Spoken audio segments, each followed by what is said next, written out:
Hello, you divas, dolls, and divergents. We have a bit of an ethical dilemma to talk about today. Institutions all around us are testing people on their cognitive performance inside environments that are actively undermining the biology required for that very performance. And then we call the result ability. And if that's happening, what looks like ability might actually just be the outcome of I don't know. Oh, it's on the tip of my tongue.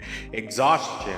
Our brains are not built like machines, even though they feel like it sometimes. It's not just a processor that you can endlessly keep putting input into on demand. Everything is metabolically expensive. Every act of attention, every act of self-control, every attempt to focus, all of these things cost something. And our brains get fatigued at the end of a long day, and also at the end of a very long week, or even your year. But cognitive fatigue goes farther than just being tired because it's a biological condition. And a lot of it is manufactured by the systems that we move through every day. And within this process, fatigue oftentimes just becomes invisible. And like most things that are invisible, it becomes misinterpreted.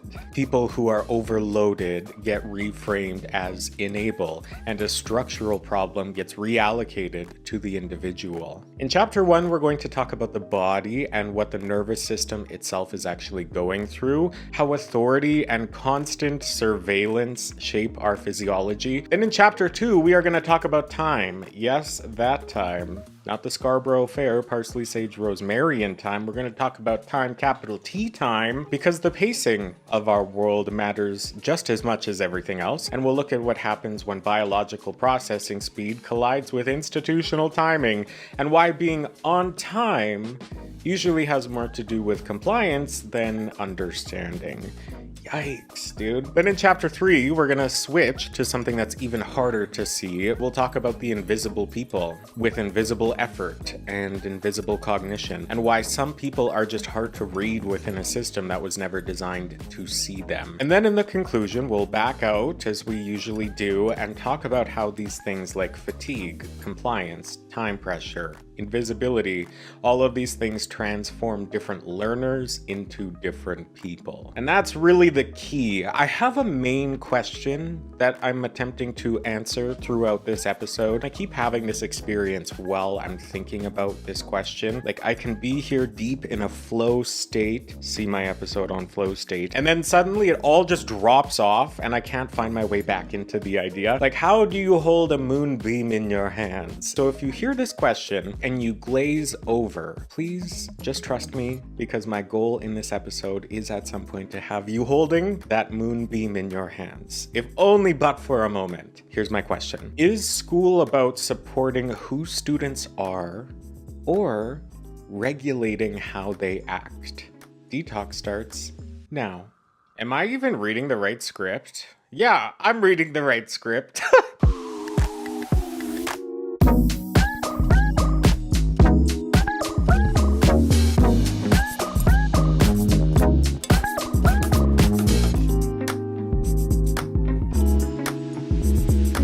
Chapter 1. The physiology of compliance. When we think about compliance, a lot of us think about it as a decision, but that framing assumes that behavior is purely cognitive. Cognitive because here's my brain, and that it lives in the mind separate from our bodies, but it doesn't. Our attention, our memory, our executive functioning skills are deeply influenced by psychological states like stress, fatigue or arousal, hunger, sleep, sensory input, even our posture. Did you notice I just fixed mine? Creates the conditions to shape our cognition in real time. So like in schools, when we're asking people to sit still for extended periods, maintain eye contact, even when it's uncomfortable, and regulate their emotional responses and just focus on a demand, we're asking their nervous systems to stabilize under very specific conditions.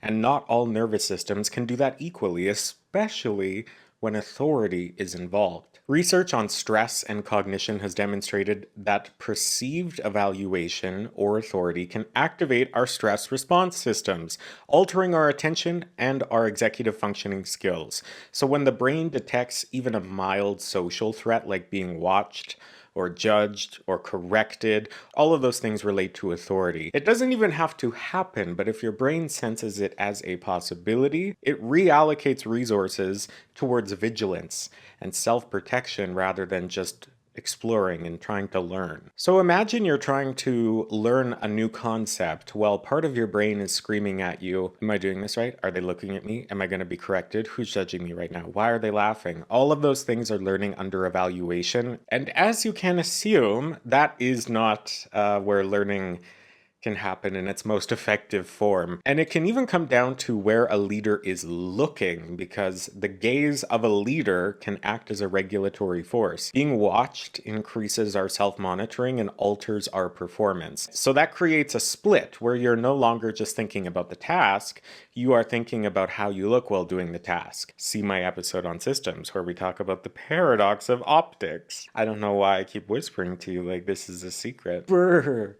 Shh. The TLDR for that episode is that self-monitoring consumes working memory and executive resources, both of which are limited. So the brain is now dividing its effort between doing the work and managing the perception of doing the work. Then our behaviors start to shift between better skills and better signaling, and that is not the same thing. And then we have to think about the physical environment itself. Most learning environments are not designed for cognitive variability. They are simply designed for visibility and efficiency. And when an environment is mismatched, attention becomes harder to sustain because of incompatibility between the environment and the individual. Then we restrict movement. Physical activity has been shown to enhance our cognitive functioning, particularly in areas like attention and control. So when you remove movement, most people are not becoming focused, even though it may look like it. In reality, they just lost another tool that can help them regulate themselves. This is what cognitive science would describe as executive control under restraint, and it is incredibly metabolically expensive. Every act of inhibition draws from a limited pool of resources, which means the more that somebody has to regulate their body, the less capacity they have to think deeply about anything else. And at what point does the demand for appropriate behavior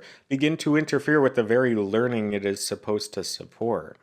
Now, arguably the most important part of this chapter, introception. Introception refers to the brain's ability to detect and interpret internal states like stress, fatigue, and emotional arousal, and it plays a key role in self-regulation and decision-making. Introception is an incredibly useful skill, even though most learning environments override all of the things that make that possible. And they override them consistently, like, you're tired? Stay focused. You're overwhelmed? Keep going. You're confused? Don't tell anybody. You're fine. And over time, people start to ignore the internal feedback that they get from themselves in favor of the feedback that they get from the external world. So people learn to hide their confusion, to force their attention, to suppress their movement, and to perform engagement. And over time, this repeated enforcement shapes our behavior, and eventually those patterns become automatic. So what starts as external regulation like rules and expectations,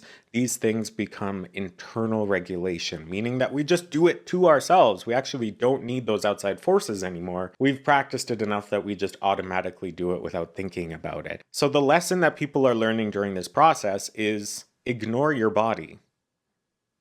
What are people doing to themselves in order to survive what the external world is placing upon them? If compliance begins in the body and gets reinforced in the brain and eventually becomes identity, see my episode on identity, then we're building something much bigger than a simple compliant learning environment. And we're going to come back to that, but not yet, because now it's time for chapter 2, control with a capital C. So chapter 1 is about what environments do to our internal states and our body. And this chapter is about what structured learning environments do to time. Time, in most places, especially schools, is treated like a container that learning fits inside, where you move cleanly through the grades naturally. But it's not natural at all, actually. Time is structured, and anything structured can be used as a control system. Now, I know when most folks hear the word control, you are first thinking about malice, and I do as well. If I described my job as a teacher by saying that I spend business hours controlling a group of children, that sounds a little insane, but the reality is I do control them, not in a malicious way, but more in a scientific sense. Teaching, like everything else in the world, is filled with variables. And my job as a teacher is to control one variable at a time, see what the changes were, and then either implement that or scrap it and move on to the next one. It's a constant loop of the scientific method. Hypothesis, change one variable, conclusion. So it's not necessarily negative. If anything, this kind of control I imagine to be quite positive. Students love a teacher that is in control because it feels safe to be led by somebody who feels confident. While you're listening to this episode, I'm going to ask you to think of the word control in a very neutral way. It's not good, it's not bad, but absolutely every instance of human interaction and design exerts an amount of control on a number of variables. So what I'm trying to get at here is that we don't need to think ourselves into feeling bad about the clock. We're just here to acknowledge the amount of control that the clock has, especially when it's utilized by more of these more nefarious systems that we inherently think of when we hear the word control. So let's think about this as capital C control, foreign election interference, and lowercase c control, which is the concept of the clock. Two very different kinds of control, but control nonetheless. So now that we've made peace with the clock, let's talk about how much it conflicts with our brains. In time world, 60 minutes is 60 minutes. And, well, we love consistency. Human beings do not always work that way. Our cognitive time stretches, it loops, it stalls, depending on thousands of variables around us. Nothing arrives to us evenly. It arrives when our brain has metabolically stabilized a task. So when we assume that learning should take place over time in these neat little boxes, we are overriding our biology with structure. And in this model, students are not being measured by what they understand, they are measured by when they are supposed to understand, which means that timing becomes a proxy for ability. Sometimes I dream of a world where colonization never took place because the diversity in time organization would just be so cool. And the concept of a clock, it makes sense. It sounds logical, and for many of us, it works fine. But it assumes that every person should arrive at the same thing at the same time. And if they don't, she marches on. Like, I'm sorry, Timmy, I can't stop the passage of time because you don't know how to tie your shoes. You see what I mean about holding a moonbeam? I had it. Humor aside, Timmy learns a very important lesson in this moment, and it's a survival pattern. When the world moves on without me, I have to just continue without understanding. And this produces a level of surface compliance where you complete something without cognitively integrating it. So in other words, pacing reshapes what learning becomes. Because time is not experienced equally, and it's not just about learning how to tie your shoes. The same lesson, the same road sign, the same email, the same text. None of these things land in the same time frame for each person receiving that stimulus. Everything surrounding a brain receiving a signal significantly affects our processing efficiency and time to comprehension variabilities, which means that for our brains,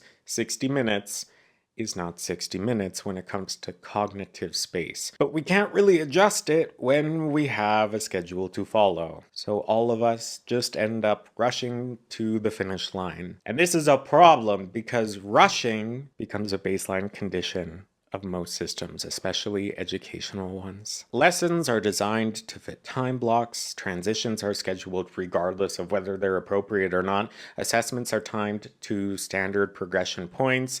So through all of these things and countless others, urgency just becomes normal. And what that teaches people is that rushing is how learning works because we are prioritizing compliance over inquiry. And this creates what is called the temporal performance bias, where speed is mistaken for competence. So the illusion is that it looks like learning is happening in real time, but often what is just being measured is compliance to pacing. I have a personal example of this illusion. When I first started working on my master's degree, I stopped teaching for the first 2 years to give myself a bit of a break and to deepen my studies as I began this degree, and I was able to spend most of my days reading and writing and talking to friends about the things that I was learning. I was rereading the overcomplicated sacred texts of John Dewey over and over to find new layers of meaning just because I found it interesting. That is inquiry. I was producing assignments and projects with an incredible amount of effort that had professors routinely saying to me,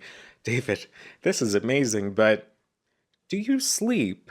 And the answer is yes, I slept a lot, 12 hours a night, and I truly credit my success in those courses and my degree as a whole to the elimination of the time pressure I had in those first 2 years. Right now, in the last year of this degree, I went back into the classroom, and while I am still learning, it is not the same. We have to hit these deadlines, and at some point, I have to press the good enough button because this episode has to go out tomorrow. The worst part about living in this state of constant time pressure is that it produces emotional regulation while we are under constraints. So we learn to suppress our confusion and perform readiness to appear on pace. And this is the emotional adaptation to structured urgency.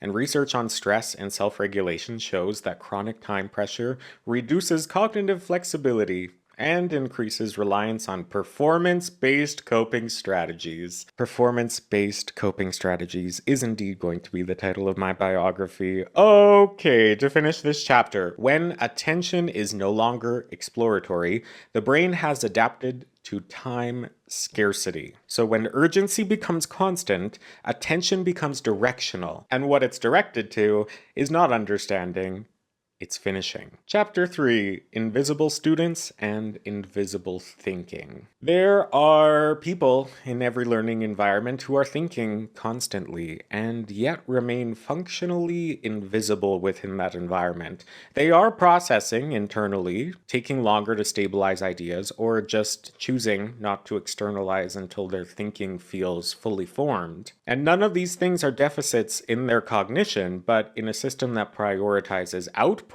that is visible, they read as absent-minded. So invisibility is not about students disappearing, it's about a mismatch between how thinking is happening and how thinking is expected to appear. And in these environments, participation becomes one of the main mechanisms through which visibility is tracked, and we tend to treat it as a proxy for engagement. Participation is data. It tells the system who is responding and who is performing alignment with the expectations. Once participation becomes something that is tracked or evaluated, it starts to function a lot less like an opportunity and more like a monitoring tool. And not necessarily in an oppressive way either, but in a normalized way where students become aware that being seen thinking often matters just as much, if not more, than thinking itself. The problem is that engagement metrics reinforce the illusion, because when we track things like participation,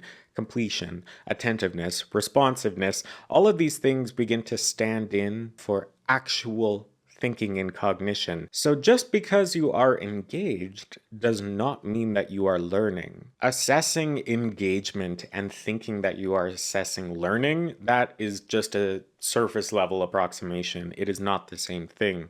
Observable engagement does not always correlate with depth of understanding, especially for students whose cognitive processes are less externally expressive. So what we end up with is a system that is very good at measuring what it can see and not particularly good at noticing what it cannot. And what the system can't see often comes at a cost to the student, because when your actual thinking is not being recognized and your visible behavior is the only thing that's being evaluated, you start to question your own internal processes. If you are thinking deeply and not being validated for it, it becomes very easy to assume that your way of thinking is wrong or not good enough. And that doubt does not come from your ability, it comes from the misalignment between cognition and recognition. There's also a huge part of learning that doesn't get captured by observation at all. Slow thinking, internal dialogue, mental simulation, emotional processing, these are all essential parts of learning,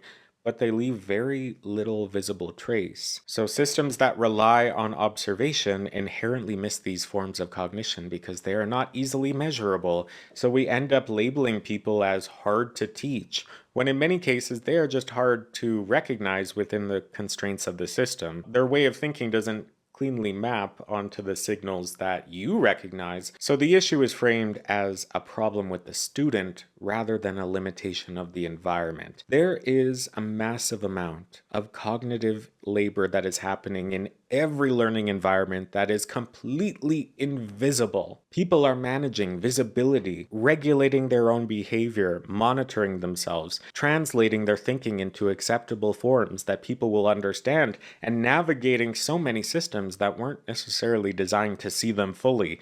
That labor is real, and that labor is also unevenly distributed, which is its own problem. But we're gonna wrap up this chapter because this brings us to the hidden curriculum of legibility, because what students learn in schools is to present their thinking in ways that will be recognized or validated and rewarded, and anything that cannot be made legible starts to disappear, not because it's gone, but because it was never seen in the first place. It's giving very if a tree falls in the woods and nobody's around to hear. Yeah, okay. Conclusion. Schools are identity factories. And if you don't agree, kick rocks. There's a tendency to think that schools are a place where identity just naturally develops. Like students arrive as themselves and learning just builds on top of that. But identity is being constructed through repeated interactions with a system that is constantly signaling what is valued and what is visible and what is acceptable. And this is where the internalized teacher voice starts to form in most people, the voice that evaluates, corrects, anticipates, and edits responses before they even leave your mouth. The voices that say, that's not good enough, or you should already know this, or don't say that, that sounds wrong. And eventually that voice no longer needs a teacher present because it has been rehearsed enough to operate independently. So identity formation is not separate from what you are learning, it is a direct outcome of that learning. Every system is constantly answering the question of what a good participant looks like, and then reinforcing that answer through feedback, pacing, recognition, structure, anything. And when systems prioritize behavior-based language, that becomes narrower, more observable, more controllable, and easier to enforce at scale. So being a good participant or a good student is about performing a version of yourself that aligns with somebody else's behavioral expectations, ones that can be easily seen or measured or corrected.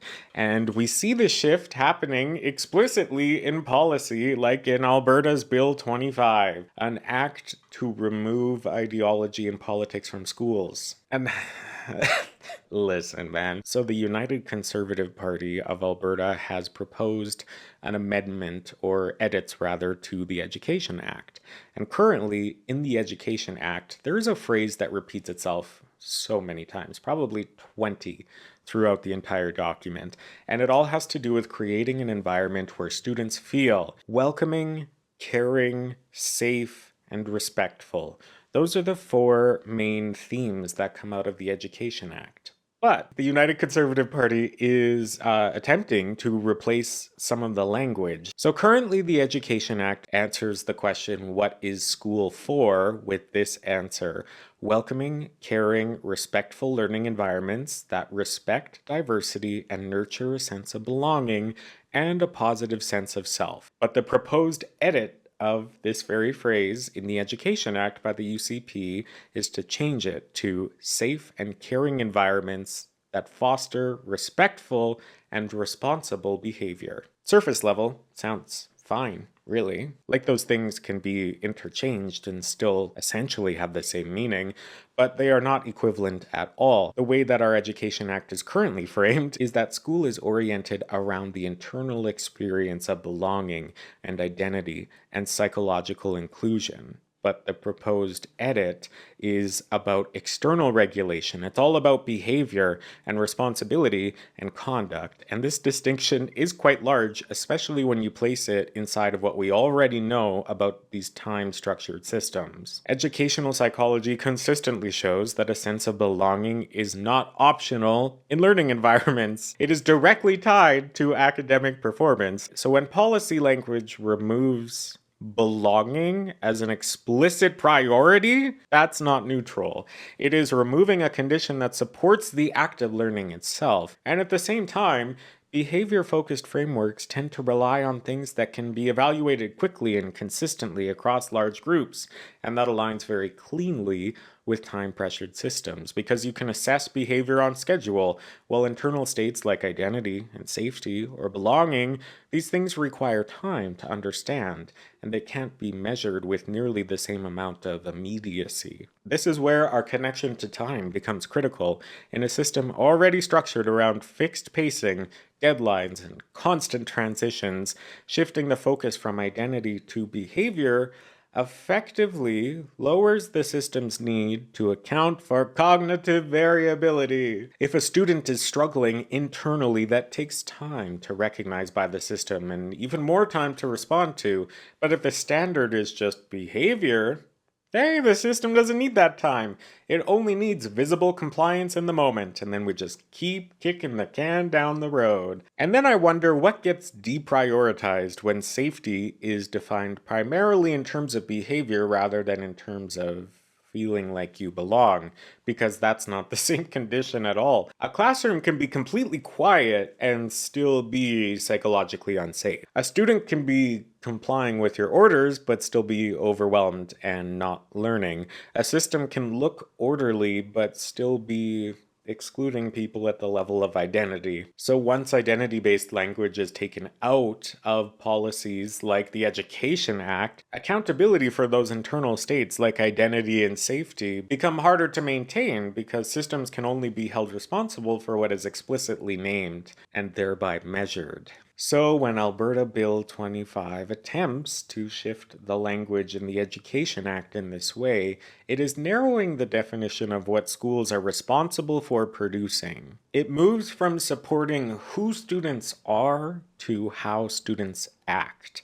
And when that shift is combined with time pressure as a structural condition, the result is a system that is optimized for speed and not anything else. Understanding? Who cares? Identity development? Do that at church? I'm getting spicy. At a system level, this is not accidental. It is a byproduct of designing for stability and scalability. What gets easier to manage is more defined as normal, and anything outside starts to look like a problem to be corrected rather than a difference to be acknowledged. Policy language reflects this trade-off because it has to scale across entire systems, and behavior is far easily to standardize than identity, which makes its removal from the language structurally convenient. So what ends up happening in learning environments that are optimized for regulating how people act versus who people are? The result is a not so subtle standardization of selfhood. Students are learning how to shape themselves into something that fits, and then when classrooms resemble what has been described as a panoptic environment, which is just where the possibility of being observed at any moment leads people to regulate themselves even when no one is actually watching. But we kind of talked about that before. So when we ask ourselves,